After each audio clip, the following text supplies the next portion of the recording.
Aleluia. Querido irmão, vá para o último livro da Bíblia, Apocalipse. Eu queria refletir com os irmãos, antes da ceia, o que João registrou nesse capítulo 5. E eu queria que você atentamente olhasse para aquilo que esse registro tem a nos dizer. Esse é um daqueles capítulos, irmãos, que nós amamos. Esse capítulo revela-nos a figura que fora tipificada no Velho Testamento, o Cordeiro. E aqui o Cordeiro glorioso, poderoso, majestoso, vitorioso, que é digno de celebração, de louvor. O que nós estamos fazendo aqui nesta manhã, esse é o Cordeiro, esse é Cristo, que é digno de adoração, que o povo se reúne para a glória de Cristo.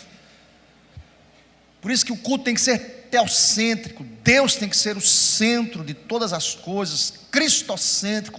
O Cordeiro tem que ser celebrado pelas razões que João, de maneira tão enfática, nos apresenta neste capítulo 5. Eu lhe convido a que você acompanhe essa leitura, que por si só, irmãos, nós poderíamos até fechar o texto e sentar, porque esse texto nos diz quem é Cristo. Por que eu estou aqui? Por que celebro o nome de Cristo? Por que adoro a Cristo? Porque multidões se reúnem neste dia que chamamos Dia do Senhor para celebrar o nome de Cristo. Quem não conhece a Cristo não entende e não compreende a grandeza do Cordeiro glorificado. Nós entendemos, porque aprove a Deus revelar a cada coração aqui quem é Cristo. Acompanhe comigo a leitura desse capítulo 5, diz a palavra, visão de João: vi na mão direita daquele que estava sentado no trono um livro, escrito por dentro e por fora. De todo este livro estava selado com 7 selos.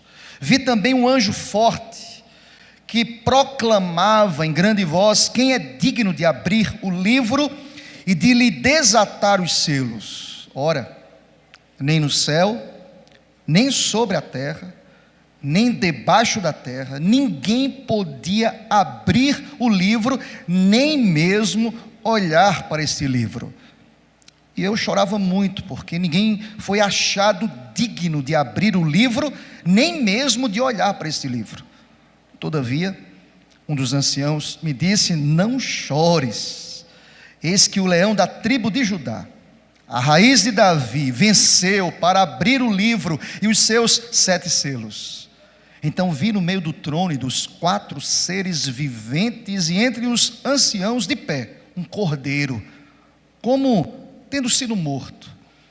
Ele tinha 7 chifres, bem como 7 olhos, que são os 7 Espíritos de Deus enviados por toda a terra. Veio, pois, e tomou o livro da mão direita daquele que estava sentado no trono. E quando tomou o livro, os 4 seres viventes e os 24 anciãos prostraram-se diante do Cordeiro, tendo cada um deles uma harpa e taças de ouro cheias de incenso, que são as orações dos santos, e entoavam novo cântico, dizendo, bem forte, igreja, versículos 9 e 10, todos juntos: digno és de tomar o livro e abrir-lhe os selos, porque foste morto e com o teu sangue compraste para Deus os que procedem de toda tribo, língua, povo e nação, e para o nosso Deus os constituíste reino e sacerdotes, e reinarão sobre a terra.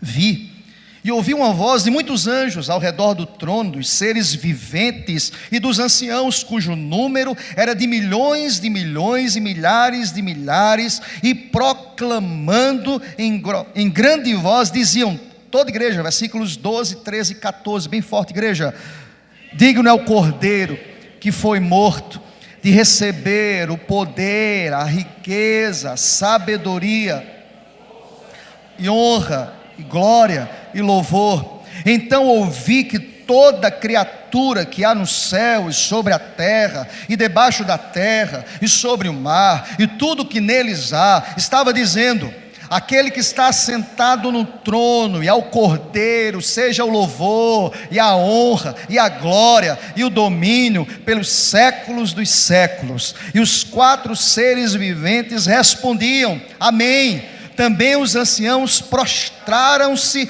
e adoraram ao Cordeiro glorificado, que venceu a morte, que nos amou, que nós somos seus irmãos, adotados pelo Pai poderoso, que nos amou antes dos tempos eternos. Sabe por que nós estamos aqui nesta manhã, queridos? Porque Cristo nos salvou, aleluia. Há uma razão para tudo isso, irmãos, porque nós nos alegramos. Ele nos salvou, gente. Vez por outra, enquanto pessoas, eu queria razão para cultuar a Deus, mais do que essa, irmão. Ler Apocalipse 5 toda vez antes de vir para a igreja. Ele é digno, ele é poderoso, ele é suficiente, ele não precisa que ninguém o ajude. Ele fez isso a motu próprio, segundo o seu beneplácito, o seu querer soberano, livre, suficiente. É interessante, irmãos, quando nós estudamos o livro de Apocalipse, e aqui, irmãos, vejam, eu quero que vocês entendam que João está aqui dentro de uma opressão, de um reinado, de um governo, que nós estudamos e sabemos que é o reinado de Domiciano. E Domiciano, que era o governador, aquele que tinha o controle, a opressão, vem e lança João numa ilha chamada Ilha de Patmos, com opressão, com desdém, com humilhação. E ali naquele contexto de humilhação, de desdém, de angústia, que Deus levanta João numa visão preciosa, poderosa, para confortar a igreja militante em seus conflitos contra as forças do mal. Eu equiparo as nossas lutas hoje, irmãos, aos conflitos que nós encontramos e enfrentamos hoje. O que é que Deus faz? Deus é um Deus misericordioso, bondoso, que nos ama, que sabe e reconhece que somos limitados e sabe exatamente as nossas finitudes. Ele levanta João como porta-voz, como boca de Deus, para registrar, para revelar, para dizer a esta igreja militante, que está sendo oprimida aqui no tempo de João, e nós podemos fazer uma comparação às opressões que nós vivemos hoje, para dizer: olha, descansem, sejam fiéis, sejam perseverantes, porque as lutas que vocês estão enfrentando, o Cordeiro enfrentou e as venceu. Nós estamos diante de um capítulo que apresenta-nos o Cordeiro glorificado, aleluia. Apocalipse é um livro de vitória, irmãos, não de curiosidade. Tem gente que procura Apocalipse pela curiosidade dos símbolos apresentados neste livro. Não, o livro é um livro de vitória. O livro é para fomentar no coração da igreja que em Cristo nós somos mais do que vencedores. Nós estamos guardados. Eu não sei se você já estudou Apocalipse, mas é interessante como essas letras aqui, esses capítulos, nos traz o desejo de ter mais vida santa com Deus. Encoraja-nos diante dos esbarros e dos sofrimentos da vida. Nos leva a adorar a Deus. Esse capítulo 5, eu li e reli, e li mais uma vez e percebi, eu tenho que adorar o Cordeiro constantemente. Eu preciso reconhecer a sua grandeza, a sua glória. E é interessante, irmãos, que do início ao fim, o reino, a santidade, a justiça de Deus, aqui nós percebemos a proclamação dessas realidades em todo o livro de Apocalipse, que é altamente teocêntrico. Deus é o centro deste livro. É impressionante. O comentarista Simon Kistemaker, ele vai dizer o seguinte, que você percebe nesse livro, nos 3 primeiros capítulos de Apocalipse, o autor nos dá uma ênfase a Jesus Cristo, mas o centro desse livro, o foco desse livro está em Deus. Ele é a figura central. E nós percebemos, irmãos, que a glorificação do Cordeiro aponta para a glória de Deus. Ele é o próprio Deus. Ele tem que ser celebrado, Ele é o centro do universo, Deus está no trono, Ele governa sobre tudo, sobre todos, Ele criou, Ele encoraja, Ele nos ajuda, Ele nos auxilia nas lutas da vida, Ele está conosco. E interessante que João, enquanto recebia esta revelação, João era alimentado, João era encorajado, João era renovado. Assim Deus tem feito com as nossas vidas constantemente, todos os dias, aqui, agora, para a glória do seu nome, aleluia. Quem sabe você chegou aqui nesta manhã desanimado, desencorajado, triste. Olha aqui para mim, querido, o Cordeiro venceu, e em Cristo você é vencedor, aleluia. Nós podemos olhar para Cristo e receber dele os benefícios da sua vitória. Vejamos, irmãos, eu quero destacar aqui, irmãos, algumas verdades desse texto, permitam-me. Mesmo voltando de 10 dias de férias, a gente volta empolgado, vocês perceberam, né? Que a gente volta, mas eu quero ser bem objetivo aqui com vocês. A primeira coisa que esse texto me ensina, irmãos, no capítulo 5, é que a história começa em Deus. A história começa em Deus. Por vezes, enquanto pessoas imaginando, lé do engano imaginar, eu estou organizando minha vida, eu estou organizando minha história. A história começa em Deus.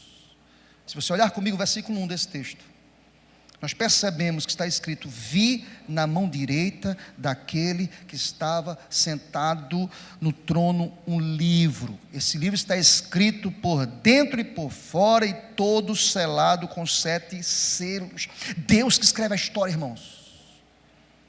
Interessante que na visão de João há uma ideia clara aqui de que alguém tem autoridade sobre o livro. Alguns comentaristas claramente irão dizer que esse livro retrata de maneira muito clara a história. Quem tem a história em suas mãos é o Senhor Deus, não é um sistema político, é Deus. Ninguém tem o controle da história, ninguém pode determinar nada, é Deus que tem o controle da história. Nós estamos sujeitos a Deus. O sujeito principal dessa sentença é Deus. E João tem essa visão clara, irmãos. Interessante que alguns comentaristas irão dizer que a ideia de ter este livro sobre a sua mão direita, que traz a ideia de autoridade sobre aquilo que está descrito na história, apresenta-nos que ele tem essa história antes mesmo que a história aconteça. Por isso que nós defendemos a tese que ele nos amou, que diz a palavra, antes da fundação do mundo. O cosmo não foi determinado e Deus já nos amou. Deus já nos escolheu, irmãos. Deus é o início de tudo. Por isso que nós entendemos claramente que Ele é o alfa e o ômega, o início e o fim. É o que a teologia chama do já e o ainda não. Se você perceber, o livro de Apocalipse relata-nos algo que já aconteceu para Deus. Porque ele vê ali uma multidão vindo de uma tribulação. Ele olha ali a realidade de pessoas que estão na glória. Para Deus já aconteceu, irmãos. Nada o surpreende. Porque a história está em suas mãos, Ele tem o controle desta história. Há uma sequência e consequência desta história, que em nenhum momento Deus será surpreendido por nada. Ele que a tem em suas mãos. Toda a história está na mão de Deus. E aí, irmãos, veja que bênção. Olha aqui para mim, querido. Não importa, eu vou repetir, não importa a fúria de Satanás, não importa a agitação deste mundo, a história sempre estará nas mãos daquele que está assentado no trono, aleluia. Você pode dizer amém, meu irmão? Crente não pode ter medo do diabo. Agitação, o diabo está se levantando, que levante, ele levanta para cair. Porque maior é aquele que está em nós, aleluia. Pela sentença do versículo 1, irmãos. Ele tem o livro da história em suas mãos. Ele não está aqui em negociação desse livro. Ele não está aqui perguntando se alguém quer tomar esse livro. É dele. A história está em suas mãos. E percebam, há um fato nesse versículo 1 que traz ao meu coração algumas verdades que são contundentes. Vejam comigo, diz o texto que o livro está selado com 7 selos. O número 7 traz uma ideia de complemento, por isso que os comentaristas irão dizer, a ideia desse complemento é que a história está completa, nada o surpreende. Número 7, complemento, perfeição. A história está determinada por Deus, irmãos. Nada vai alterar essa história. Está completa, é perfeita. Em que aspecto, pastor? Perfeita na perspectiva divina. Mesmo o mundo caído, rebelde, que se rebelou, que pecou, que traiu, que desobedeceu, aprove a Deus pelo seu amor enviar o seu Filho, que nos amou, que morreu, que nos justificou, que nos regenerou, que escreveu o nosso nome no livro da vida. O livro da história está fechado, completo, determinado por aquele que está no trono, aleluia. Por isso que Apocalipse não é um livro de trazer medo ao coração da gente, é para nos animar. Eu tenho que sair daqui com alegria no coração, porque o rei, o Cordeiro glorificado, ele tem um controle do livro e da história. Veja comigo, o texto diz que o livro está lacrado, irmãos. Eu não sei se isso chama a sua atenção, mas quando alguns comentaristas falam que o livro está lacrado, a ideia do texto é que somente Deus, somente o Senhor pode dar sentido a essa história. Quem tem autoridade sobre a história? Deus. Por isso que atribuem a Agostinho esta palavra que diz que há um vazio no coração do homem que é do tamanho de Deus. Só quem pode trazer sentido à história é Deus, porque Ele que tem a história em suas mãos. Há um vazio. Eu quero dizer nesta manhã, você que me escuta pela internet, o teu trabalho não vai trazer sentido, a tua própria família não vai trazer sentido, a você que está aqui, os teus bens, eles não podem produzir sentido, mas há aquele que é o centro e o dono da história, Ele sim, e tão somente Ele pode trazer sentido à nossa vida, aleluia. Diz a palavra que esse livro está selado, lacrado. E aí, irmãos, vejam, eu não sei vocês, mas se Deus tem o controle deste livro, ninguém pode determinar os rumos da história. Somente aquele que tem o controle da história. Vocês percebem por que a igreja militante aqui hoje se alegra em Cristo? Na suficiência de Cristo? A primeira verdade é porque Cristo, Deus Todo-Poderoso, tem a história em suas mãos. Se está em suas mãos, quem o tem em suas mãos, não apenas o tem para contemplar aquilo que está em suas mãos. Há uma segunda verdade no texto, é que quem tem a história em suas mãos, tem o domínio e o controle da história. Vejam comigo, por gentileza, os versículos 2 aos versículos, do versículo 2 ao versículo 4. Veja, de imediato, apresenta-se um arauto. Eu já disse aqui na igreja, que o arauto, na antiguidade, era o alto-falante, que anunciava o que aconteceria no palácio. Já disse aqui na igreja, o arauto era aquele que antecedia quem iria falar, ele apresentava, ele era o alto-falante. E aqui o arauto se levanta, um anjo forte, que proclamava em grande voz, versículo 2. Vamos ler comigo, irmãos, a continuidade do versículo 2, até o versículo 4, toda a igreja bem forte. Quem é digno de abrir o livro e de lhe desatar os selos? Ora, nem no céu, nem sobre a terra, nem debaixo da terra, ninguém podia abrir o livro, nem mesmo olhar para ele. E eu chorava muito, porque ninguém foi achado digno de abrir o livro, nem mesmo de olhar para ele. Pensa comigo, queridos, o arauto se levanta, o anjo forte se levanta, e diz a palavra que ele proclamava, olha a expressão do texto, em grande voz. Quem pode abrir esse livro? Irmãos, na visão de João, esse arauto se levanta, esse anjo forte se levanta, e eu fico imaginando, irmãos, porque a ideia do arauto é quando ele proclamava e anunciava quem estava chegando, a sua voz reverberava sobre os recintos do palácio. A ideia do texto é muito mais complexa. Esse ecoar, esse reverberar, vem sobre todo o cosmos. Quem é digno de abrir esse livro? E diz a palavra que nessa realidade de questionamentos, de perguntas, dessa interpelação, quem é digno? É como se o texto quisesse nos dizer nesta manhã, irmãos, que nem Dominiciano, nem a força humana, nem o mais suficiente santo, sábio, justo ou puro aos olhos humanos, ninguém seria digno nem de olhar para este livro. Quer que João chegue à sentença? Estamos perdidos. E ele começa a chorar. Eu não sou digno, ninguém é digno de abrir. Se nem Domiciano pode abrir, se nem as forças e os poderes deste mundo, ninguém é tão santo, tão justo, tão puro nesta humanidade que possa desatar os selos deste livro. João começa a chorar. Olha aqui para mim, queridos, há momentos na nossa vida que nós imaginamos, será que tem solução? Será que tem jeito? Quando as portas se fecham, quando o diagnóstico diz, não tem jeito, quando a sentença que conduz o coração e a mente da gente é uma sentença de dor e de lamento, nós perguntamos, será que tem jeito?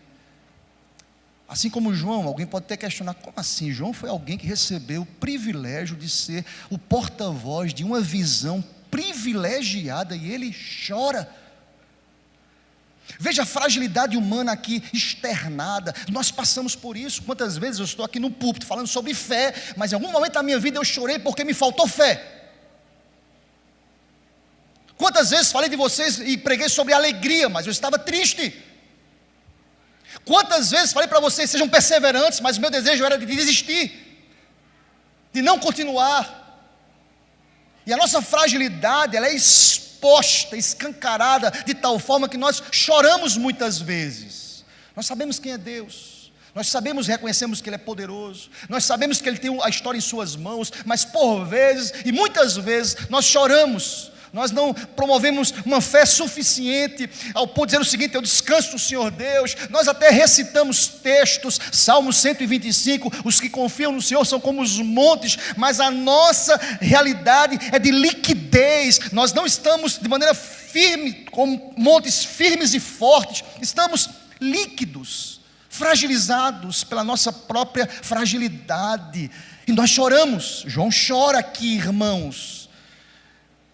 Mas é impressionante, queridos, como eu fiquei pensando sobre isso. Se ninguém é digno de abrir o livro, João vai muito mais do que a ideia e uma sentença da realidade do reinado de Domiciano ou o reinado dos poderosos da terra. O texto irá nos dizer que nem no céu.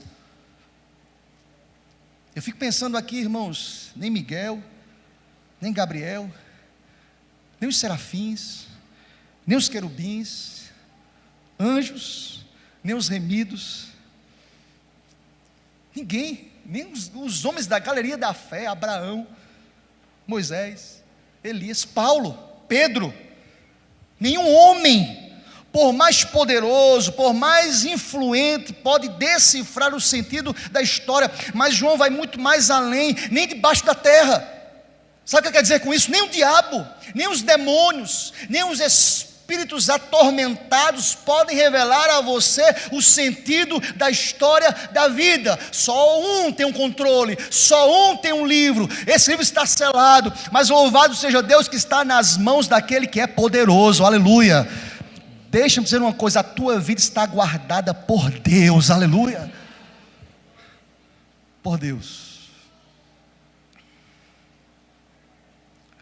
Lembrando aqui de alguns fatos, algumas pessoas, e é verdade, irmãos, eu não sei como é que é a sua experiência em voar, mas eu conheço gente que tem medo de voar.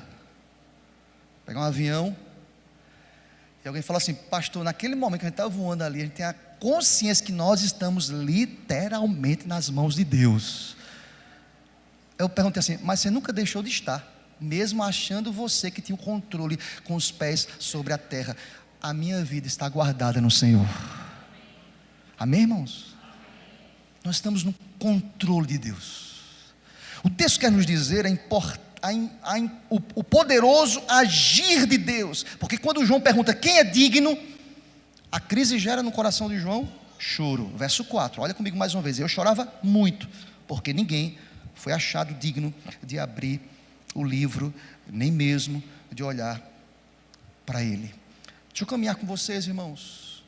Dito isso, há uma outra realidade que vai dos versículos 5 a 7, é que somente Deus e somente a sua vontade que estabelece todas as coisas para a história da humanidade, ou seja, toda a história terminará segundo a vontade de Deus. A partir do versículo 5, nós percebemos que a solução para esta pergunta, ela está ali sentada no trono. Deus é a resposta para as tuas perguntas, Deus é a resposta para esta humanidade, Deus é a resposta para esse mundo caído, Deus é a resposta desse mundo que jaz em trevas, Deus é a luz para esse mundo. Louvado seja Deus por isso. Porque diz a palavra aqui a partir do verso 5, irmãos, que toda a história terminará segundo a vontade de Deus. Ele diz a palavra que um dos anciãos me disse: não chores. Olha aqui para mim, querido, Deus está dizendo ao teu coração hoje: não chores, eu estou contigo. Glória a Deus por isso. Descansa. João, não chores. Olha o versículo 5: eis que o leão da tribo de Judá, a raiz de Davi, ele venceu para abrir o livro e os seus 7 selos. Louvado seja o nome do Cordeiro, louvado seja Deus. Interessante, irmãos, que o choro de João revela o medo do amanhã, e o ancião se levanta para trazer consolo. Quem somos nós, irmãos? Quem é João? Quem é você? Quem sou eu? Com as minhas mazelas, com os meus questionamentos, muitas vezes, com as minhas dúvidas, com minha falta de fé, quem sou eu? Deus se levanta para trazer consolo. Quem sabe nesta hora, Deus está trazendo consolo ao teu coração, aleluia. Diz a palavra que o ancião se levanta e procura João e diz: não chore, aquieta teu coração. Ele venceu para abrir o livro. Ele é o leão de Judá, ele é a raiz de Davi. Ele venceu o diabo, ele venceu o mundo, ele venceu o pecado, ele venceu a morte. Jesus é aqui apresentado como vencedor. Ele é o leão. Alguém já disse que ele só é o leão porque primeiro foi o cordeiro. Ele foi a cruz. E veja, irmãos, tem gente que quer ser logo o leão antes do cordeiro. Tem gente que quer brigar logo. Seja humilde. Ele é um exemplo de humildade. Ele foi cordeiro, ele se entregou, ele foi glorificado, louvado seja Deus. Ele é o leão poderoso, vencedor. Percebam, irmãos, diz a palavra, verso 6, que nós apresentamos aqui, o texto apresenta-nos a figura e a posição daquele que é vencedor. E diz o verso 6 que ele está no meio do trono e dos 4 seres viventes e entre os anciãos de pé. Figura, ideia, narrativa que apresenta-nos a posição de vencedor, no meio, em pé. Ação de poder, que não se curva, que venceu, que parece que estava morto, que o diabo celebrou, perdedor, está em pé, no meio, no centro. O controle, o domínio, o epicentro de todas as coisas é Cristo. Vejam, irmãos, diz a palavra no verso 7, que o verso 7 nos diz que o livro da história está em suas mãos. Ele tem poder, ele tem autoridade, ele é criador, sustentador, redentor e Senhor. Olha o verso 7: veio, pois, e tomou o livro da mão direita daquele que estava sentado no trono. Irmãos, nós temos aqui tipificado muito claramente a figura do cordeiro que venceu. Quem é digno de abrir, está lá no trono. O cordeiro, ele é digno, ele pega o livro e diz: eu venci, está em pé, eu venci, eu tenho autoridade, quem está em mim está seguro, está guardado. Nós estamos em Jesus, irmãos, aleluia. Ele pega esse livro. O que é que você pensa comigo, meu irmão? Tua família está guardada por esse que tem um livro nas mãos, que venceu. Mesmo que o inimigo se levante, nós cremos que a nossa casa, ela foi aspergida pelo sangue do Cordeiro, aleluia. A história terminará segundo a vontade do Cordeiro de Deus. Percebam comigo, irmãos, o texto está caminhando para o final. Ou seja, se ele é digno, e se ele está com o livro em suas mãos, qual é a nossa função, qual é a nossa atitude diante dos relatos que eu acabei de apresentar até o versículo 7? Vejamos, irmãos, nós podemos aplicar da seguinte forma, olhando a partir do versículo 8.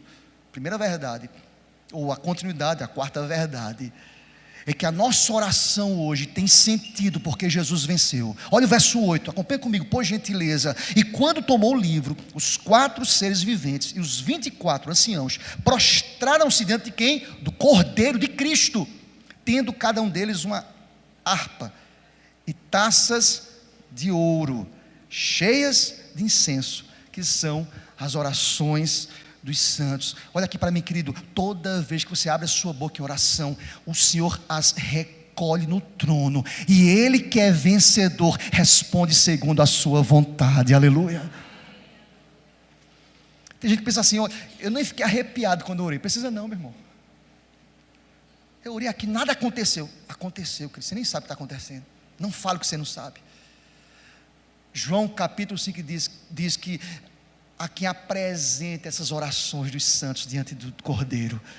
Está aqui as orações. E sabe quem é o Cordeiro? É aquele que se apresenta diante do Pai, que está sentado no trono, como advogado das nossas vidas, aleluia. Ele intercede, ele clama. Está aqui a oração.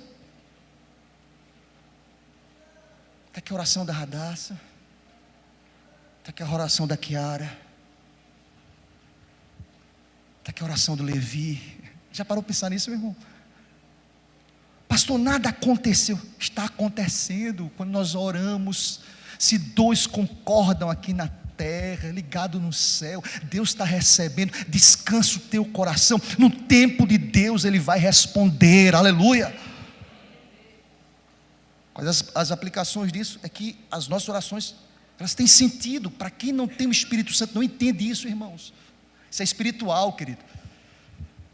Quando eu estou orando aqui, Deus está ouvindo e respondendo segundo a sua vontade. Eu creio, Deus recebe as minhas orações, responde-me segundo a tua vontade. Outra verdade, irmãos, é que quando nós entendemos quem é um Cordeiro, as orações são apresentadas a Ele, as barreiras, elas são quebradas, elas foram quebradas e são quebradas. Olha o verso 9, o texto diz que não há mais uma nação só, é de toda nação, tribo, grupo étnico, língua, todo grupo linguístico, povo, todo grupo político, nação, todo grupo social. A graça de Deus é o favor que nenhum de nós merecemos. Se você crê nisso, diga amém. Eu creio. Por essa razão, quero que você olhe comigo o versículo 9. Olha comigo, e entoava um novo cântico dizendo: digno és de tomar o livro, de abrir-lhe os selos, porque foste morto, e com teu sangue compraste para Deus os que procedem de toda tribo, língua, povo e nação. Eis a razão pela qual nós estamos aqui nesta manhã. Louvado seja Deus, as barreiras foram quebradas, aleluia. Mas acompanha comigo, querido. Diz a palavra no verso 10 que nós fomos constituídos reino, nós reinamos com Cristo. Verso 10, acompanha comigo, o reflexo disso, nós reinamos com Cristo, e para o nosso Deus, os constituíste reino e sacerdote, e reinarão sobre a terra. Louvado seja Deus, com Cristo nós reinamos, nós entendemos o sacerdócio universal. O texto nos diz no verso 10, e reinarão, e sacerdotes serão estabelecidas. Nós temos agora livre acesso à presença do Pai por intermédio de Jesus, o sumo sacerdote, irmãos. Nós reinamos com Cristo, nós estamos guardados pelo sumo sacerdote. Eu vou terminar esse sermão dizendo ao teu coração, aos mais antigos, primeira pergunta do breve catecismo: qual é o fim principal do homem, irmãos? Amém. Eu vi até uma criança falando, glória a Deus. Olha como o texto termina. Olha o reflexo do que é um Cordeiro para nós. Olha o que significa o nosso ajuntamento hoje de manhã aqui. O texto termina dizendo que o povo, aqueles que reconhecem quem é Cristo, o Cordeiro, eles glorificam a Deus a partir do versículo 11 ao versículo 14. Eu quero te convidar a ficar em pé em nome do Senhor. Nosso fim é glorificar. A razão de estarmos aqui é Cristo. O motivo desse ajuntamento é o Cordeiro. Leiam comigo a partir do versículo 11 ao versículo 14. Toda igreja.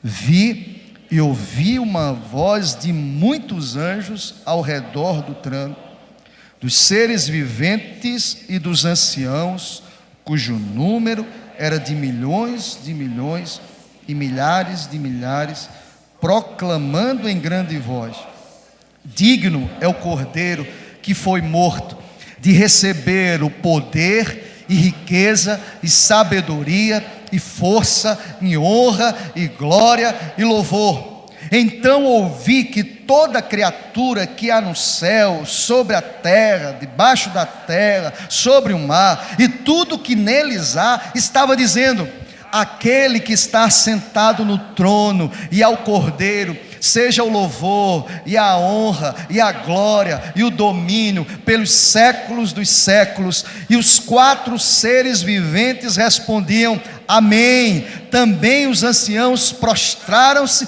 e adoraram aquele que é digno de honra e de glória, o Cordeiro glorificado. Aleluia, irmãos. Eu não sei vocês, mas esse texto traz ao meu coração alegria, irmãos. Nós estamos nesta manhã para a glória do Cordeiro. O sentido de estarmos aqui é o Cordeiro, irmãos. Ele venceu. A Ele a honra, o louvor, a honra e o domínio pelos séculos dos séculos. Amém, Senhor.